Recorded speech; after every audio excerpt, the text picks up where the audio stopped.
What is up, everyone? JD here. I hope you're doing well today. Got a review for you. Let's get into it.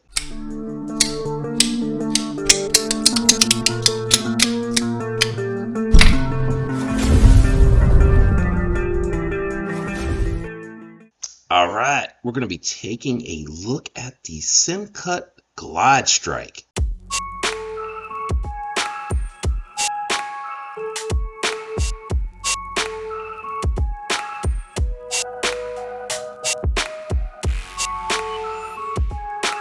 What we're going to do today is we're going to take a look at the knife. We're going to do some size comparisons, profile comparisons. We'll weigh the knife, and then we'll jump into my thoughts and impressions. Let's kick it off with a couple of budget knife comparisons. First, here it is against the Miguron Royale, which I consider to be a medium-sized EDC. As you can see, this is a big boy. Let's bring out a full-size comparison. We're going to bring out the Civivi Amorite. And the Amorite also I consider full-size, but the Glidestrike is actually just a little bit bigger overall. We'll do some profile comparisons here in just a minute. Let's bring out a couple of American folders for a couple more size references. Here it is against the Spyderco Para 3, and we'll bring out the Spyderco Shaman. And you know the Shaman's a full size also. But as you can see, the Glidestrike is just a little bit bigger. All right, let's do a tape measurement real quick for you guys out there that like the numbers, because I know I have a mixed bag of you guys out there. So overall length coming in at 8 3/4 inches, blade length coming in at 4 inches, cutting edge coming in at 3.5 inches. So there it is for those that like to see the measurement. Let's do height, and then profile, and then we'll weigh the knife. So as far as profile is concerned, no bigger and no worse than the Shaman. And then with the closed Amorite, you can see the Glidestrike is actually a little bit thinner overall because you do have the blade kind of angling up, and then you have the addition of the flipper tab that's going to give you that additional height. So not bad at all for the height on there. Let's weigh the knife and see what's coming in at. Doesn't really feel that bad for an 8.5 inch knife, to be honest with you. So we're coming in at 4.1 ounces. I'm surprised they couldn't get it right at 4. But that's really not that bad. I apologize. Still getting over that cold from last week. It's been kicking my butt. All right, let's jump into my thoughts and impressions. First, let's talk about the ergos. Very neutral handle, very nice, chunky, but not overly chunky. So very nice. I'm able to get easily all 4 fingers onto the knife, no issues whatsoever. And it even has an additional choil choke up point here for that trigger pull, and it gives you plenty of space left over after that as well. So lots of space. You can see the knife hangs out the back. If you want to see it here, you got a lot of space left if you want to spread out. This is going to be really good for your puncture task here, your back, and it does nestle you in here pretty good, where I feel confident with that. That reverse grip is going to be good too. You got a nice landing pad here for the thumb. And the hand has plenty of space there, and it does, again, get you behind the steel, so you have a little bit of a guard there.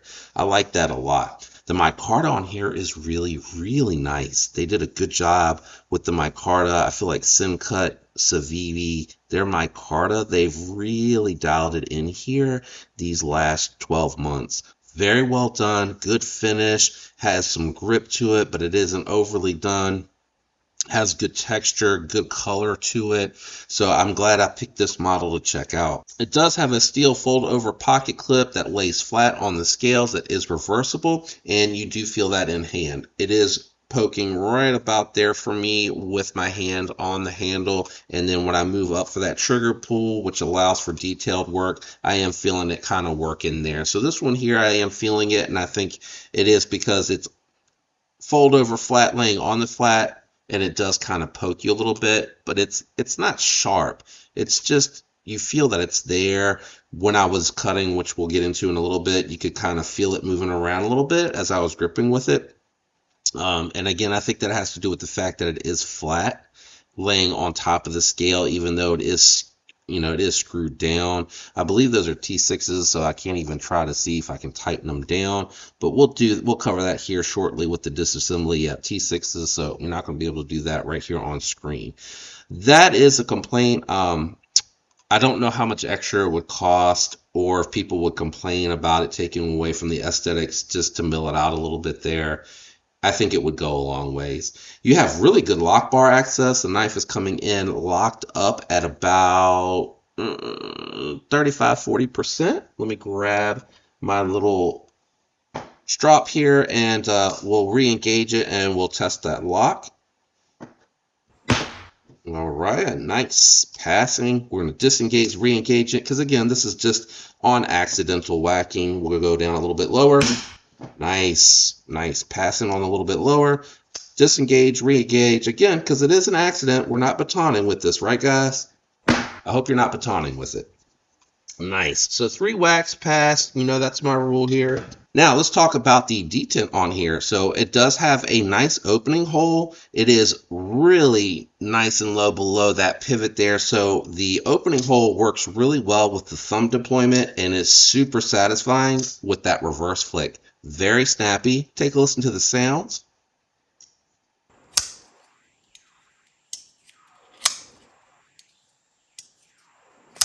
Nice sounds. It sounds better on the opening than it does on the closing, but we're going to do the disassembly after this video. So if you're interested to see if that makes any difference whatsoever, make sure you tune in for the disassembly. Nice thin geometry and a very interesting blade shape. I really like this semi belt satin finish that you see on here. It's more satin than belt, but it looks nice and not much of a fingerprint magnet, which I really appreciate. But let's go ahead and kick it down to the garage and do a little bit of cutting with it. All right, we got the Glidestrike in hand. Really comfortable knife, guys. Let's just check out the factory edge. This is our first cut with it too, guys. All right, not bad. Felt like a little grab there. Maybe it was just me being too close to that 412 because it's pretty generous and it sticks out pretty good. I have a fold here, so I'm gonna actually just cut this down. Oh, am I too high up on here? Yeah, I'm too high up on here. I'm just gonna cut right through here, my draw cut through here to get a little bit of a better piece to cut through so that I'm not hitting this bump right here. And I'm gonna just get rid of this too. Probably just gonna use this for the draw cuts and then we'll go through these pieces here. So choked up position, I do feel the pocket clip right away. Let's just see how, and Civivi usually, Civivi, Sencut, and Weed, they also, have a really good geometry. So very slicey blade on that 9CR. It's got great bite, gliding through there, even though it is a big knife with a tall blade. I mean, it is just absolutely gliding through this with zero effort. Really nice, feeling consistent going through this little bit of cardboard here. Let's get this other piece and do a few more cuts. Again, this is just to get a sense of how it feels while cutting, just something for the review to show you guys some of the stuff that I tested on, how I test it. Cardboard isn't the best, as you can see, it just ripped. Just ripped right there. But that's pretty nice. Let me see, I got this one piece here. Got to get up a little bit on this, but it's not awful. Not awful at all. Yeah, got a really nice tip on there. Going straight through that cardboard. I think that one piece I went into a groove. I'm probably gonna have to find something that holds up a little bit better to cut across. Let me grab a cloth just to make sure there's no goo or anything from labels or tape residue that I missed, just to make sure that's not what's snagging on the paper. And let's see. Nice. Seems like it wants to bite. It's a little bit flat there. Let me try. Yeah. Feels good. Yeah. There you go.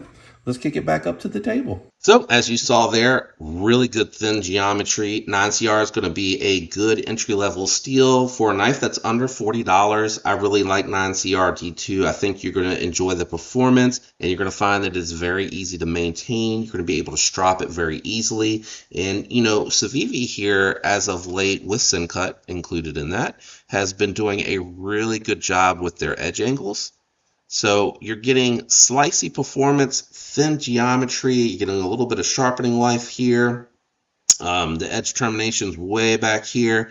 So, you know, you're going to get some good sharpening life out of that. Now, it will get thicker as you sharpen it up, but it should last you a good while, especially if you strop it, guys. You got ceramic balls that are on inside of stamped bearings in here, so the action is very smooth, and because it is a larger knife, you got a heavier blade, so it is a guillotine. It does want to fall down on its own. I did forget to mention when I was talking about the weight, the inside of here is really, really relieved. Let's see here. There we go. I think I got it on Moonlight. Is that too low, guys? Can you see that? Can I see that? There we go. So hopefully you're able to, let me go up one. Oh, that is as high as it's going. Let me go up one more. One more. I think that did it. Yeah, there you go. So hopefully you're able to, I think that's a good angle. You're able to see all of the relief cuts that are happening inside there. Really good job trying to get that weight down.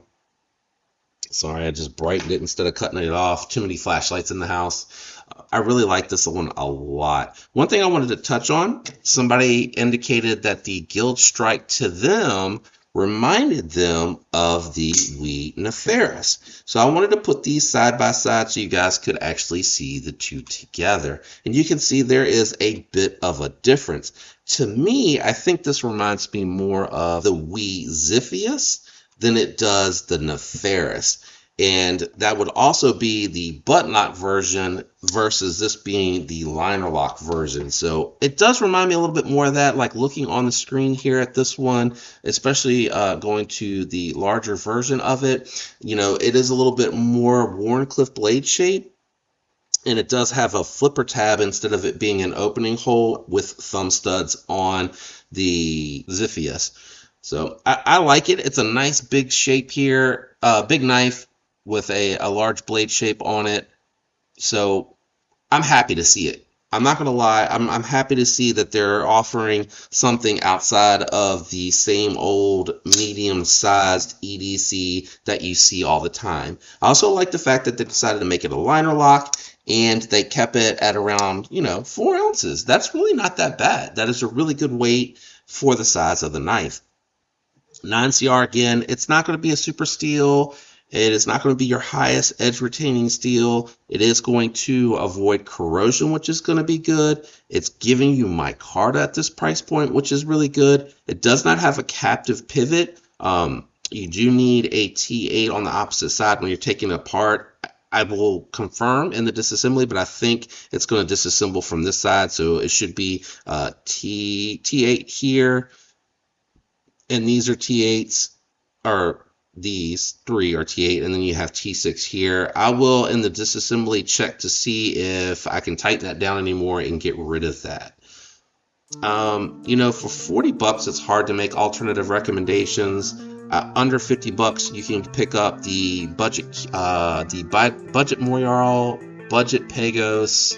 They're both going to be a little bit smaller, but they're going to have 14C28 in instead of 9CR, which is a really big upgrade. 9CR is a really excellent steel for the money. Again, under $40, you can probably look in Sencut's catalog to see if there's something a little bit smaller or bigger. They've really pumped out some really interesting releases here. Some of them emulate a little bit of their bigger brothers, so if you feel like the Wiis are overpriced, or maybe even you think the Civivis are overpriced, this gives you an opportunity to get something that looks cool like that, but it's going to do that by giving you all steel. It's going to give you a little bit more of an affordable steel that's very easy to maintain, and it's going to keep that price down for you so that you can afford that. I was glad to check this one out. I'm so glad that I did, especially because I had a couple of folks say that it kind of reminded them of the Neferis. Getting it here in person, it really doesn't. It's a larger knife. I have not handled the Ziphius, so I don't know if it's necessarily the same as that one, but it really does kind of remind me of that. But what is your thoughts on the Glidestrike? I think it's great. It's an awesome offering at an affordable price for people that don't have a lot of money or don't want to spend a lot of money on something that could potentially be a beater. And this one's a large one. So if you got big hands, or if you like just bigger knives in general, it's a great option to see that this is out there, and you can take this at some pretty heavy duty task and feel confident because it passed the accidental spine whacking, which I really like that. good solid lockup, and we haven't even taken it apart to clean it. So that to me is very, very impressive at this price point. Let me know what you think down in the comments below, and shout out to everyone out there that likes, uses those links to help the channel, comments, and is subscribed. I love you guys. Thank you for the support. I hope you have a fantastic week, and until next time, peace.